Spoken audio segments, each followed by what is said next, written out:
Do you believe people can really change? Or do they just get better at hiding things?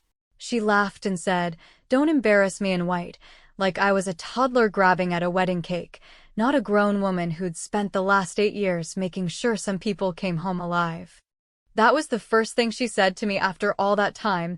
Not hello, not welcome home, not even a thank you, just a backhanded command disguised as a joke, delivered with a brittle smile and a sideways glance at the other bridesmaids, all of whom burst into rehearsed, complicit giggles like they'd been prepped on cue. And I stood there, still holding my duffel bag, dust still clinging to the soles of my boots, jet lag swimming in my head, and all I could do was smile back and nod, not because I didn't have anything to say, but because I already knew nothing I said in that house ever really mattered. My name is Kara Jennings, and I used to think that if I just got far enough away, far enough from the powder blue shutters and backyard barbecue politics, from the Pinterest-perfect family portraits where I was always cropped near the edge, maybe the past would lose its teeth. But the thing about leaving is, the people you walk away from keep living their story without you, and sometimes, when you circle back, you find out that nothing changed except you. I hadn't been back to that house in almost 6 years. Not since before my second deployment. The first time I left, I got on a bus with a shaved ponytail and one change of clothes and told my mom I was going to get serious about the army. Even though I think we both knew it was mostly an excuse to escape the pageants and polished Sunday dinners and the constant, casual reminders that I'd never be the daughter she wanted. That title belonged, and always would, to Natalie. Natalie Jennings, the golden child, the one with the tumbling curls and the 4.0 and the modeling contract she only half pursued because it didn't feel authentic. She was the kind of girl who could wear white to anything and be applauded for it, who got her first car on her 16th birthday and managed to crash it the next week without facing a single consequence beyond crocodile tears and a staged photo shoot on the hood of the replacement. She was the kind of bride who said no children at the ceremony, but had no problem making herself the flower girl at every family event since she was 6. The invitation had come via text, not even from her directly, but from her planner, a cold, pastel pink message that read, "Natalie would be honored to have you present at her wedding. Formal attire only. RSVP required." That was it.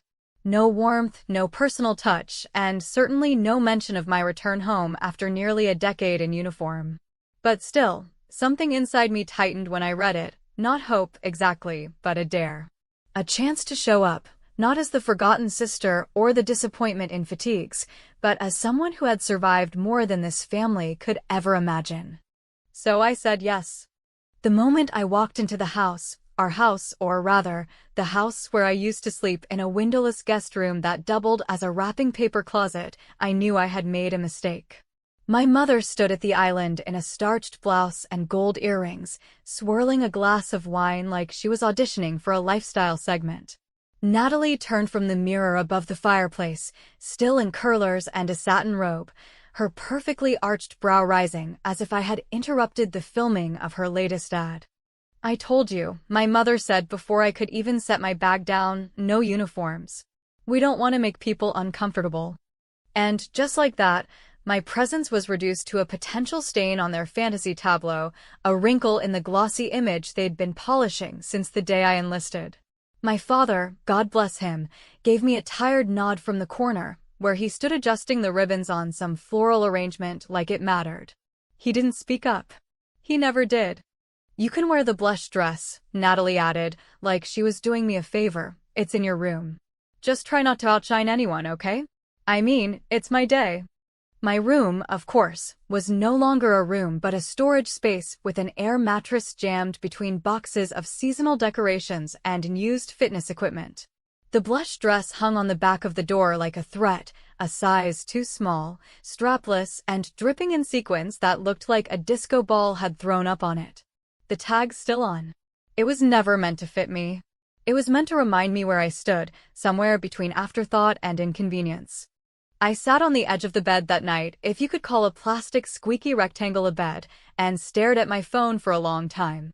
I scrolled through old photos from my deployment, pictures with sandstorms in the background and sunburned faces grinning through grime and exhaustion. People who mattered. People who had seen me lead under fire, who had watched me patch bullet holes and bury friends, who knew me not as Natalie's sister or Annette's mistake, but as Sergeant Jennings, the one who never blinked when it counted. And I thought about staying home.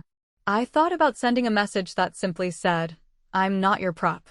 But then I remembered something my squad mate Ortiz once told me, back in Kandahar, after we defused a roadside IED using nothing but wire, nerves, and dumb luck. He said, "The best revenge isn't loud. It's just undeniable." So instead of packing my things and leaving, I texted the planner my RSVP. Then I pulled out the storage box I hadn't opened in 3 years. Inside were the pressed dress blues I'd worn to my promotion ceremony, along with the medals and commendations I'd earned, not because anyone handed them to me, but because I fought, bled, and clawed for them every step of the way. And as I pinned the ribbons in place, polished the buttons, and laid the uniform carefully across the makeshift bed, I didn't feel bitter. I didn't feel angry. I just felt certain. They didn't want me to wear white. Fine. I would wear the only thing I owned that couldn't be ignored. It was the kind of dinner where every smile felt choreographed and every fork scraped across china like a warning. The rehearsal space Natalie had chosen wasn't a restaurant so much as a stage, an exclusive vineyard event hall where the staff wore black gloves and the menu had more syllables than substance. Everything was drenched in soft gold lighting, every table centerpiece taller than human conversation, and yet no one was really looking at each other. They were all too busy angling for cameras, curling lips into polite smirks, and sipping wine they couldn't pronounce, but praised like scripture. I sat at a table near the back, sandwiched between a couple of Natalie's sorority friends and a man who introduced himself by listing the luxury watch brands he collected. He didn't ask what I did, and I didn't tell him. He just looked at the ribbon on my name tag and said, "Oh, you're the other sister," like I was a subplot. Natalie's voice rang out from the center of the room like a bell, high and shimmering and rehearsed, standing beside her fiancé, a man with perfect teeth and zero opinions, as she raised a glass and tapped it with one finger, commanding the attention of a room that was already preset to worship her. Her gown wasn't white yet, but it may as well have been ivory silk that clung to her frame with the kind of arrogance only a certain type of woman can wear. The kind that's never had to question her place in the world. The kind who walks into a room and assumes the lighting will rearrange itself to flatter her. She smiled, waited for the photographer to find her angle, then gestured toward me with a playful, patronizing laugh. And of course, I have to thank my big sister Kara for flying in from wherever it is she was saving the world. We honestly weren't sure she'd make it, right? Another round of laughter, thinner this time. But look, she cleans up. She tilted her head toward me, eyes glinting with mock affection. We were worried she might show up in camo or with, like, a grenade in her purse, but here she is, pink dress and everything. A miracle. There was a half-second pause before the room erupted again, this time with the kind of forced chuckles people use when they're not quite sure if they're supposed to laugh. I didn't smile. I didn't frown either. I just kept my eyes on the candle flame flickering in front of me and thought about how many times I'd watched a comrade crack jokes like that before a mission, loud, obnoxious humor meant to distract from the fear crawling just beneath their skin. The difference was, Natalie wasn't scared. She was just cruel in the way that comes naturally to people who've never had to bleed for anything they own. It would have been easy to stand up and say something. To clear my throat and let the room know exactly what it takes to earn the medals I'd kept buried in a garment bag, to explain how I'd once stitched up a man's leg with shaking hands while mortar shells screamed overhead, to describe the sound of a mother's voice breaking through static as she begged to know if her son had made it. But no one in that room wanted a story. They wanted a spectacle. And I wasn't going to give them that. Instead, I pushed my chair back slowly, stood up and walked toward the hallway that led to the patio, passing a server who offered me a tray of amuse-bouches that looked like they belonged in a dollhouse. I stepped outside, breathed in the night air thick with vineyard blossoms and something colder, a scent I couldn't quite name, like varnish overwrought, and stood under the iron archway that overlooked the hills. The lights from the main room spilled through the windows behind me, casting everything in a warm glow I didn't feel. The truth was, I had expected it. I had walked into that dinner knowing Natalie would use me as her punchline, knowing my presence wasn't welcomed but tolerated, like background music in a playlist someone forgot to skip. But expecting cruelty doesn't make it sting less.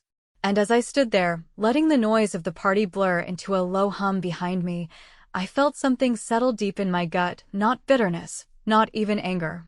Just clarity. A certainty that I didn't need their validation. I didn't need their applause. But I would take something from them before I left. Something they didn't even realize they had. When I was 16, I had watched Natalie win her second state pageant title. My mother had thrown a party so grand it made Christmas look modest. There were banners and fondue fountains and rented swans for the backyard pond. I had stood in the kitchen doorway unnoticed, watching Natalie on the makeshift stage they'd built by the pool, sparkling tiara tilted just right, her voice lilting as she gave her little victory speech about grace and gratitude. That night, my mother had pulled me aside and said, without irony, "We all know you're not the pretty one, but you have your own strengths. You're resilient." As if resilience were a consolation prize. As if survival were less beautiful than perfection. That word resilient had followed me for years like a ghost. It's what people say when they can't find anything else to compliment. It's the label they give women like me, not the admired, but the endured. And for a long time, I wore it like armor. Until I realized that even armor can become a cage if you never take it off. I left the rehearsal dinner early. No one stopped me. No one asked where I was going. Back at the small hotel I'd booked myself, because of course there was no room at the family estate, I poured a glass of water and sat on the edge of the bed, staring at the bag in the corner. The uniform I hadn't worn since my last award ceremony. Not because I didn't respect it, but because part of me had believed, for years, that bringing it home meant I'd be reduced to a curiosity. A conversation piece. A prop. But now I understood something Natalie never would. The uniform wasn't a costume. It wasn't a flex or a statement or a defiance of her white dress code. It was a history. It was blood and bruises and brotherhood. It was mine. So I got up, crossed the room, and unzipped the bag. Inside, my dress blues gleamed softly in the dim lamplight. I ran my fingers over the seams, feeling every stitch, every memory folded into the fabric. I unwrapped the medals from the padded envelope I'd kept them in, each one a chapter no one at that vineyard dinner would ever care to read. I didn't cry. Not out of pride, not out of pain. I just took a deep breath, sat down at the desk, and began polishing each medal, one by one, as if I were preparing them for someone else's ceremony. But they were mine. All mine. And soon, everyone in that perfectly curated world Natalie had built would see them, not because I needed their permission to exist, but because some things are too real to ignore. The morning of the wedding arrived wrapped in a kind of artificial stillness, that suffocating quiet that only settles when everyone is pretending things are fine, but their hands won't stop fidgeting with their cuffs, or their nails, or their champagne flutes. I woke up in that hotel room where the curtains didn't quite meet in the middle, leaving a sliver of sun to slice across my face like a spotlight I hadn't asked for, and for a moment, I stared at the ceiling and let myself wonder, just briefly, what kind of day it could have been if I had been born into a family where silence didn't carry the weight of judgment and expectations weren't always laced with conditions. The phone buzzed before I even sat up, vibrating across the cheap wooden nightstand with a kind of urgency that made me think, for one irrational second, that maybe someone had died or that something had finally broken through their wall of pretense. But it was just a text from my mother, her message as clipped and sterile as a surgical instruction, wear the gray shawl we left at the venue. It will soften your look. And please, for Natalie's sake, avoid political talk or stories from overseas. The ellipsis lingered longer than any period could have, a passive-aggressive dagger disguised as diplomacy. I didn't reply. There was nothing to say. She hadn't called once during my time in uniform. Not when I was stationed in Qatar and sleeping in metal boxes that rattled with sandstorms. Not when I missed 2 Christmases and a funeral. Not when I earned a medal for carrying a wounded translator on my back while my ears were still ringing from the blast. But today, on the morning of Natalie's wedding, she found time to reach out, and not to ask how I was, or to say she was glad I made it home in one piece, but to ensure I didn't make anyone uncomfortable with the truth of who I had become. I got dressed in silence, the kind of quiet that is not peace but resignation. I pulled the dress out of the hotel closet, that pale pink monstrosity they'd assigned to me like a costume in a community play where I was cast against type. It still didn't fit right, and I didn't care. I would wear it for the walk-in. For the illusion. And then, when it counted, I would strip it off and show them something real. Outside, the world looked too bright, a kind of filtered brightness that made everything feel less like a memory and more like a photo opportunity. The venue was a sprawling estate that had probably once been a plantation, now converted into a backdrop for rich couples to pretend they had taste. The gravel crunched under my shoes as I walked past imported hedges shaped into meaningless swirls, each one meticulously curated to distract from the emptiness inside the people who booked them. Inside the bridal prep suite, chaos wore perfume and pearls.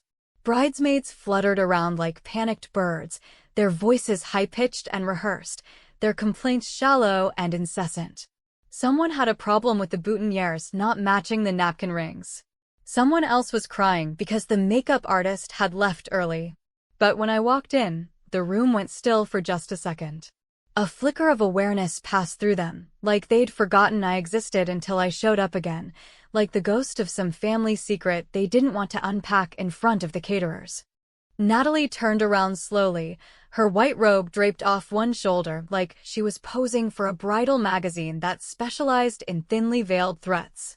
Her lips curled into a smile so practiced it could have been printed.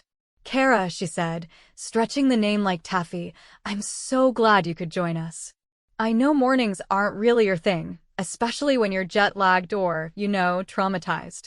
There was that little laugh again, the same one from the dinner, brittle and hollow and just loud enough to invite the others in. I didn't rise to it. I just placed the gift I'd brought, a small box wrapped in matte navy blue paper, onto the table beside her and said nothing. It wasn't a gift, really. It was a medal, not mine, but one I had accepted posthumously on behalf of a friend who never made it home. I wasn't sure why I brought it. Maybe to remind myself what mattered. Maybe to carry some part of him into a room where nothing real seemed to belong. She didn't open it. Instead, she turned to the mirror, adjusted her curls, and said over her shoulder, "Just remember what we talked about. Don't make this day about you." The words hit harder than they should have, not because they were new, but because I had heard them my entire life, whispered at recitals, hissed at family dinners, embedded in birthday cards that carried more guilt than celebration. Every choice I ever made was framed through the lens of how it would reflect on her, on them, on the image they wanted to project. My enlistment wasn't bravery. It was rebellion. My silence wasn't dignity. It was defiance. I left the suite without another word, making my way through corridors lined with overpriced florals and blown-up engagement photos that made them look like magazine royalty. My hands were cold. My heart was steady. And then, as if the universe had decided to punctuate this absurd parade with one final twist, my phone buzzed again. It was a news alert. A training accident in Nevada. One of ours. I clicked the headline. Ortiz. Gone. I stood there in a hallway draped with chiffon and false promises, holding that headline like a weight I couldn't set down. Ortiz, who once handed me a crumpled protein bar during a 4-day op and called me Mama Bear, because I kept the team together when our CO lost his nerve. Ortiz, who danced like a lunatic to 80s playlists on night shifts and stitched crude American flags onto every patch of empty space on his gear. Ortiz, who deserved a ceremony that meant something. Not this. Not orchids and oysters and vows spoken for the sake of optics. That was the moment it all snapped into focus. I didn't want revenge. I didn't want applause. I wanted truth. I wanted to honor someone who had earned his place in the world the hard way, not because he was born into the spotlight, but because he had walked through fire and kept walking. I turned around, walked back to the hotel with my jaw clenched and my fists balled at my sides, and opened the garment bag like I was opening a chapter I'd been avoiding for too long. My dress blues were there, pristine and waiting, the medals already pinned, their weight familiar and grounding. I ran a hand down the jacket, pressed my shoulders back, and for the first time in years, I felt like I was standing in my own skin again. They didn't want me to make the day about me. But when I walked into that ceremony, when I took my seat and waited, I knew they would have no choice. Because some people decorate themselves in lace and pearls. And some of us, we earn our shine one scar at a time. There's a certain kind of silence that doesn't come from peace or reverence, but from sheer tension, a silence that buzzes beneath the skin like static before a lightning strike. And that's the kind of hush that fell over the room the moment I stepped through the arched mahogany doors into the main hall of the ceremony. Not late enough to be rude, but late enough to be noticed, deliberate, composed, entirely by design. The soft music that had been floating through the space, something string-heavy and romantic, paused for just a breath too long as the quartet fumbled over a chord.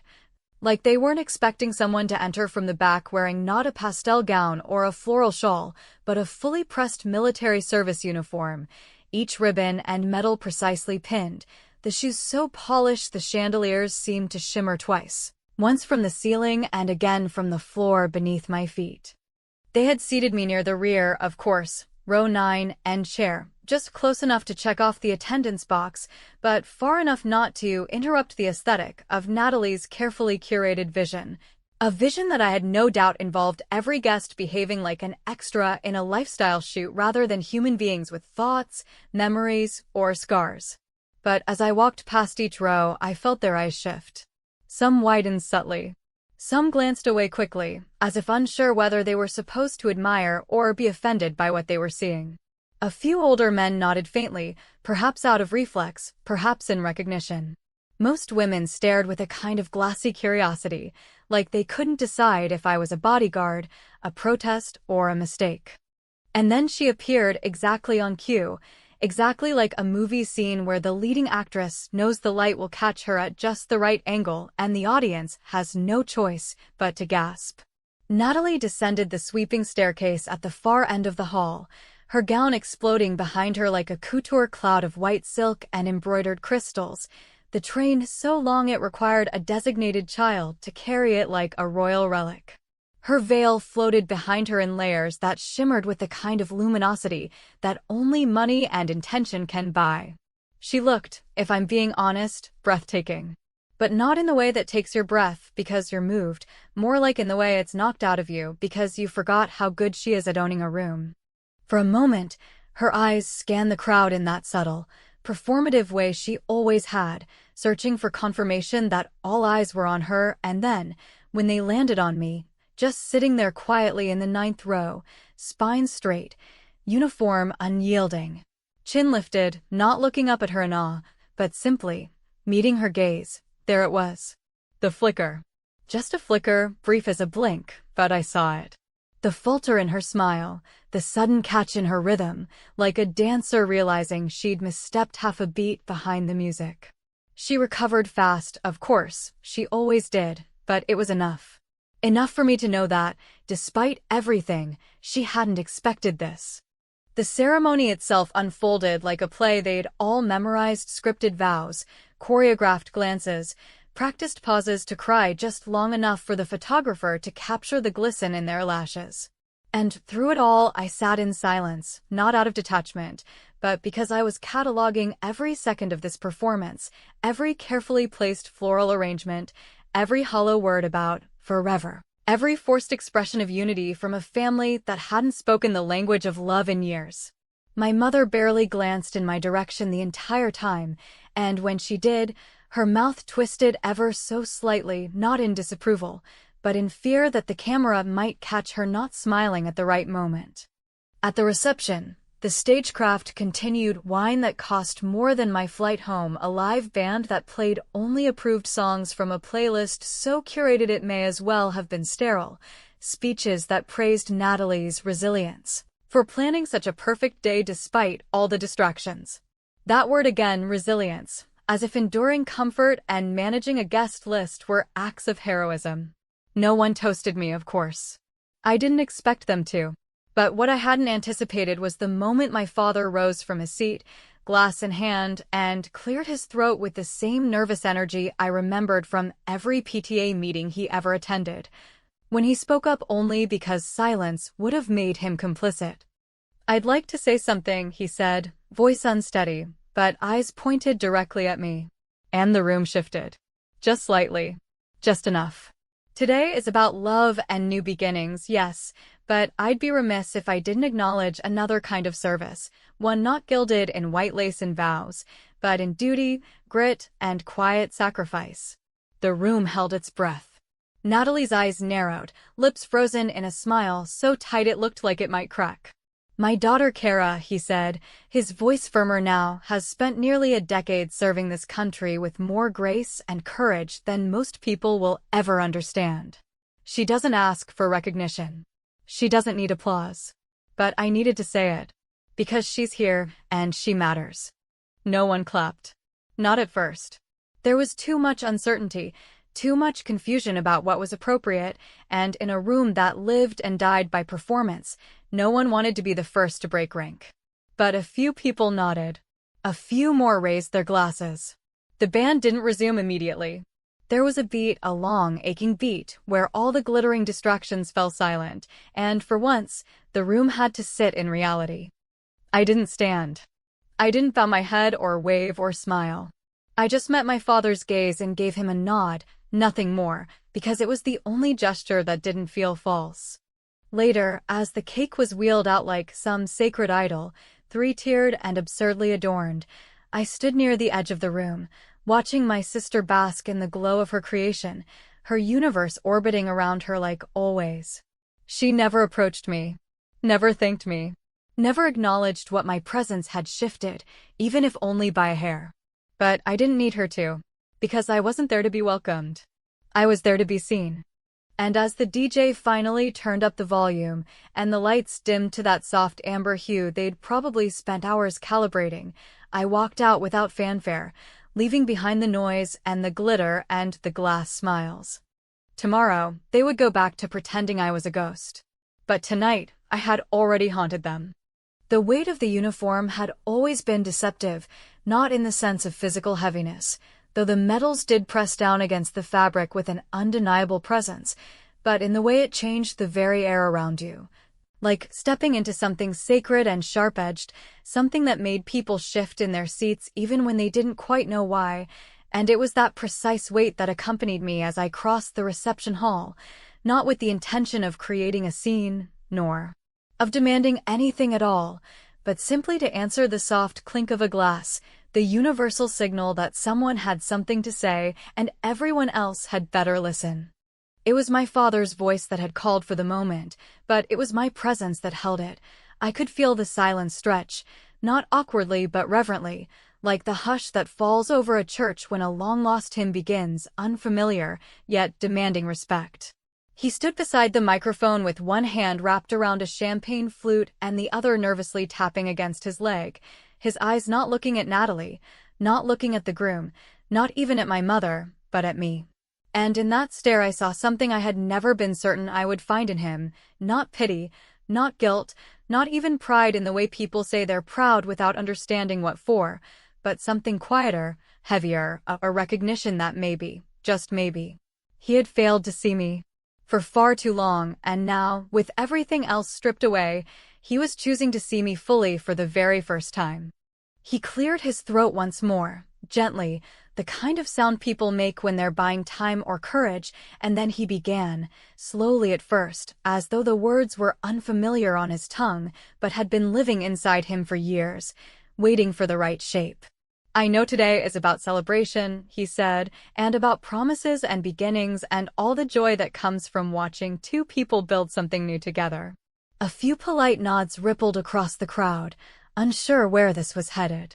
"But I also believe," he continued, "that it's wrong to let a day like this pass without acknowledging a different kind of love, the kind that doesn't come in white dresses or staged photos or perfect centerpieces, but in silence, in sacrifice, in service." There was a shift then, subtle but undeniable, as people turned their heads toward me, not with the glazed-over curiosity I had grown so used to, but with something else, a weight, an understanding, of a recognition that went deeper than the surface. My daughter Kara, he said, the words clear now, unshaken, has spent nearly a decade away from home, away from comfort, away from everything we take for granted, so that the rest of us could keep taking it for granted without thinking twice. He didn't list my rank. He didn't list every commendation or assignment or acronym. Instead, he spoke plainly, like a man who had finally realized that words don't have to be elaborate to be true. I never told her this, he said, glancing down for a moment, and I should have a long time ago, but I see her now. And I want the rest of you to see her too. No one applauded. And that was the most honest part of all. There was no outburst, no wave of clapping hands trying to fill the silence, just stillness. Pure, resonant stillness, the kind that doesn't ask for permission and doesn't beg for praise, the kind that settles in people's bones and stays there long after the music returns. I didn't cry. I didn't even blink. I just nodded at him once, firmly, and then turned to walk back to my table, heels striking the floor like a metronome counting down to something none of them could quite name. My mother's expression, as I passed her, was unreadable, locked somewhere between disapproval and something softer, something that looked dangerously close to regret, though I knew better than to reach for it. Natalie didn't look at me. She had returned her gaze to her groom, gripping his hand a little too tightly, as if holding on to the one thing that hadn't just shifted under her feet. I wondered if, somewhere in the back of her mind, she understood that the story had changed not in the way that would ruin her fairy tale, but in the way that would haunt the edges of it. Because now, no matter how many filters she layered over the wedding album, no matter how carefully she cropped each frame, there would always be that moment, unshakable and real, the moment when someone else had outshone the decor, not with sparkle or spectacle, but with something rawer, deeper, forged in places she would never walk. The rest of the evening passed in a blur of forced toasts and slow dances, the DJ spinning songs that tried too hard to sound timeless, and I stayed to the very end, not because I was enjoying myself, but because I wanted to watch the whole thing unfold, to bear witness to the final notes of a performance that had tried so hard to write me out of its script. When the final song faded and the lights lifted slightly, I made my way toward the exit, my coat draped over one arm, the metals still gleaming in the ambient light like small, stubborn truths. And, just as I reached the door, I felt a tug on the sleeve of my uniform, gentle, hesitant, and turned to find a small girl, no more than 8 or 9, standing there in a lavender dress that looked like it had been chosen for someone twice her age. Her hair was pinned up too tightly, her shoes slightly scuffed, and her eyes, wide and curious, were locked onto the medals on my chest. "Are you a real soldier?" she asked, her voice low, not in awe, but in sincere curiosity, the kind of voice children use when they want to understand the world but haven't yet learned to hide their wonder. I knelt down so I was at her level, looked her square in the eye, and said, "Yes, I am."